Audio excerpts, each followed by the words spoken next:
ஒரு பிரச்சாரம் தொடங்கிய பிறகு, எங்களுடைய தலைவருடைய பிரச்சாரம் தொடங்கிய பிறகு, அந்த இடத்துக்கு வந்த பிறகு மக்கள் எல்லாம் இருக்காங்க. ஒரு காவல்துறை அதிகாரி கூட அங்க இல்ல, ஒரு காவலர் கூட இல்லை. ஒரு சம்பவம் நடக்க வேண்டும், ஏதாவது ஒரு அசாதாரண சூழ்நிலை உருவாக வேண்டும் என்பதற்காகவே இந்த தேர்தலோடு அதிமுக கட்சியே இருக்காது.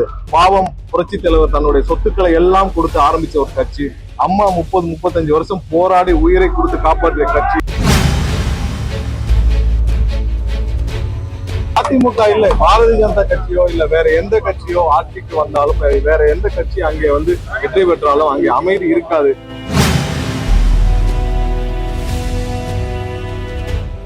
இன்னைக்கு நடந்தது 100% திமுக செய்த சதி. அதற்கு ஆதரவாக இருந்த காவல்துறை அதிகாரிகள் நாங்கள்.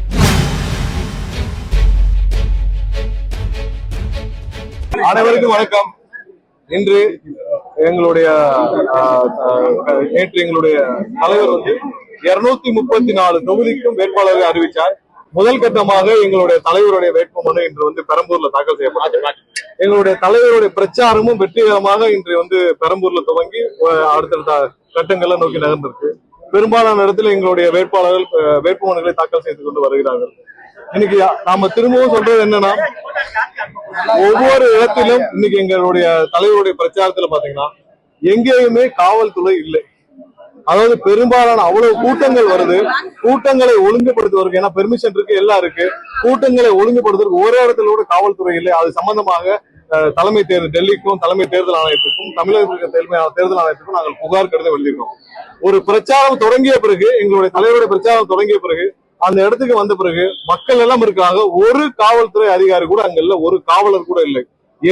ஒரு சம்பவம் நடக்க வேண்டும், ஏதாவது ஒரு அசாதாரண சூழ்நிலை உருவாக வேண்டும் என்பதற்காகவே அந்த மாதிரியான சூழ்நிலையை காவல்துறையே ஏற்படுத்துகிறாங்கன்னு தெரியல. முக்கியமாக சென்னை காவல்துறை இதை வேண்டும் என்றே செய்கிறாங்கன்னு தான் நாங்க நினைக்கிறோம். அடுத்ததா பாத்தீங்கன்னா, இன்னைக்கு எங்களுடைய தலைவருக்கு கொளத்தூர்ல நாங்க பிரச்சாரத்திற்கான ஏற்பாடுகளை நாங்க செஞ்சிருந்தோம். அதுல மைக் யூஸ் பண்ணணும், ஸ்பீக்கர் யூஸ் பண்ணணும் அப்படின்ற பெர்மிஷனும் வாங்கியிருந்தோம். அது இருந்தும் கடைசி நேரம் வரை எங்களுடைய தலைவருக்கு அந்த பெர்மிஷன் கொடுக்கப்படவில்லை. கடைசி வரைக்கும் நாங்க போராடி, எங்களோட நிர்வாகம் எல்லாம் ரொம்ப போராடி நின்று பிரச்சனை பண்ணி எல்லாம் பண்ணிதான் கடைசி நேரத்துல எங்களுக்கு அந்த அனுமதி வழங்கப்பட்டது. மிகவும் கடுமையான ஒரு சூழ்நிலையில் ஒவ்வொரு இடத்திலும் எங்களுடைய பிரச்சாரத்திற்கான தடைகளை இங்க இருக்கிற காவல்துறை திமுகவுடன் இணைந்து கொண்டு, திமுகவுடன் பணம் பெற்றுக்கொண்டு, திமுகவுக்கு கைக்கூலியாக செயல்படும் ஒரு பெரும்பாலான அதிகாரிகள் இதை செஞ்சுக்கிட்டு வராங்க. இதற்கு எங்களுடைய கடுமையான கண்டனத்தை தெரிவிச்சு இன்னைக்கு நாங்க தலைமை தேர்தல் ஆணையம் டெல்லிக்கும் இங்க தமிழக தேர்தல் ஆணையர் தலைமை தேர்தல் ஆணையருக்கும் நாங்கள் கடிதங்களை அனுப்பிச்சிருக்கோம். அதுக்கான இதுவும் அமைச்சிருக்கோம். கண்டிப்பாக அவர்கள் இந்த அதிகாரிகள் மீது நடவடிக்கை எடுக்க வேண்டும். தமிழகம் முழுவதும் எங்களுடைய வேட்பாளர் பிரச்சாரம் சுமூகமாக செல்ல வேண்டும். இந்த தேர்தல் ஒரு மாற்றத்திற்கான தேர்தல். கண்டிப்பாக 234 தொகுதி எங்களுடைய வேட்பாளர் வெற்றி பெறுவார். எந்த மாற்ற கட்டும்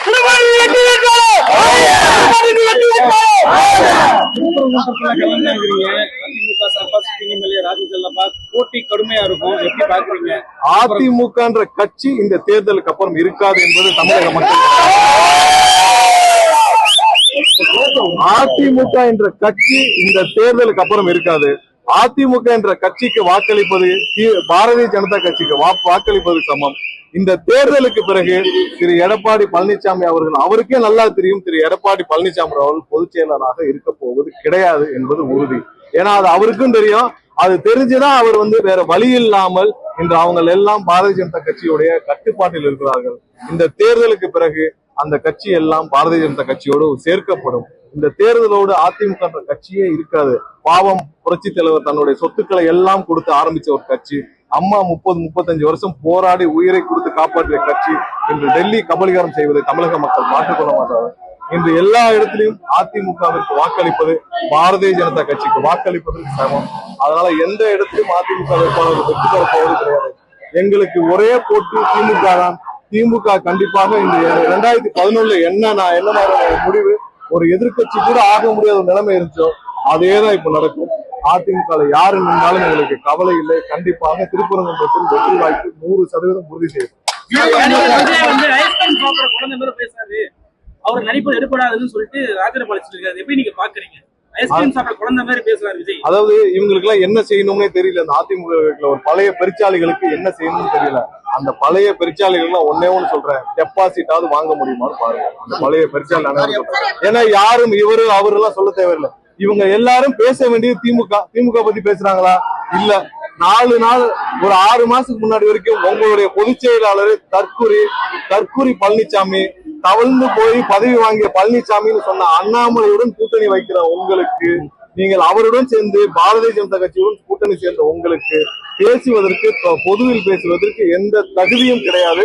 அவங்களை பத்தி நாங்க பேச வேண்டியது. இந்த பழைய பெருச்சாளிகள் அனைவரும் அவங்களுடைய சொத்துக்களை காப்பாற்றுவதற்காக இன்னைக்கு பாரதிய ஜனதாவுடைய அடிமைகளாக இருக்கிறார்கள். அவரை பற்றி எங்களுக்கு கவலை இல்லை. திருப்பரங்குன்ற வெற்றி வாய்ப்பு 100% இருக்கு. அங்க இருக்கிற மக்கள் அமைதியை விரும்புகிறார்கள். நாங்கள் எங்களால் தான் அமைதியை நிலைநாட்ட முடியும். அங்க பாரதிய ஜனதா கட்சியோ அதிமுக இல்ல, பாரதிய ஜனதா கட்சியோ இல்ல வேற எந்த கட்சியோ ஆட்சிக்கு வந்தாலும், வேற எந்த கட்சி அங்கே வெற்றி பெற்றாலும் அங்கே அமைதி இருக்காது. தமிழக வெற்றி கழகம் வந்தால் மட்டும்தான் திருப்பரங்குன்றம் அமைதியை திரும்பும். நாங்கள் வந்துதான் அமைதியை நிலைநாட்டுவோம். 100% திருப்பரங்குன்றம் 2 வருஷத்துக்கு முன்னாடி எப்படி இருந்துச்சோ அதே சூழ்நிலையில் அமைதியான சூழ்நிலையை கண்டிப்பாக நிலைநாட்டும். இல்ல நாங்க தெளிவா சொல்லியிருக்கோம். அந்த சம்பவத்தை எங்களுடைய ஸ்டாண்ட்ல ரொம்ப தெளிவா சொல்லியிருக்கோம். அந்த பிரச்சனையை பெருசாக்கியது திமுக தான். அதை முன்னாடியே தடுத்து நிறுத்தலாம். அதே நேரத்தில் பாரதிய ஜனதா கட்சி வேணுமென்றே ஒரு எமோஷனல் இஷ்யூவை கிரியேட் பண்ணி திருப்பரங்குன்றத்தில் தேவையில்லாத அசாதாரண சூழ்நிலையை உருவாக்கினார்கள். திருப்பரங்குன்றம் அமைதியாக இருக்க வேண்டும் என்பதுதான் எங்களுடைய 100% நோக்கம். அது நாங்கள் இந்த தேர்தல் முடிந்த பிறகு, எங்களுடைய ஆட்சி அமைந்த பிறகு, தளபதியால் நாங்கள் வெற்றி பெற்ற பிறகு 100% அமைதி நிலைநாட்டும். திருப்பரங்குன்றத்துல அந்த தீப விவகாரத்துல உங்களுடைய ஸ்டாண்ட் என்னவா இருக்கு? 2 வருஷத்துக்கு முன்னாடி 2 வருஷத்துக்கு முன்னாடி என்ன நிலைமை இருந்ததோ, அதுக்கு முன்னாடி என்ன நிலைமை இருந்ததோ அதே மாதிரிதான் மக்களும் விரும்புறாங்க. இங்க யாருமே நீங்க போய் இந்த பிரச்சனை பண்ணணும் அந்த பிரச்சனை பண்ணணும், சுமூகமாக மக்கள் அனைவரும் சேர்ந்து என்ன முடிவெடுக்கிறோம் அந்த முடிவு. மக்கள் கேட்கறதே ஒரு தரப்பு ஏத்தணும், ஒரு தரப்பு ஏற்றக்கூடாது. இல்ல அங்க லோக்கல் ஒரே நிமிஷம், அங்க இருக்கிற மக்கள் என்ன நினைக்கிறாங்கன்னா, இங்க அமைதியா இருக்கணும், இங்க எந்த பிரச்சனையும் வேண்டாம். திருப்பூர் மலைக்கு போறப்ப இவ்வளவு பேரிகார்ட் எல்லாம் வேண்டாம், இத்தனை போலீஸ் வேண்டாம், போறவங்களை என்ட்ரி பண்ணிட்டு உள்ள போய் ஒவ்வொருத்தர என்ட்ரி பண்ணிட்டு வேண்டாம்.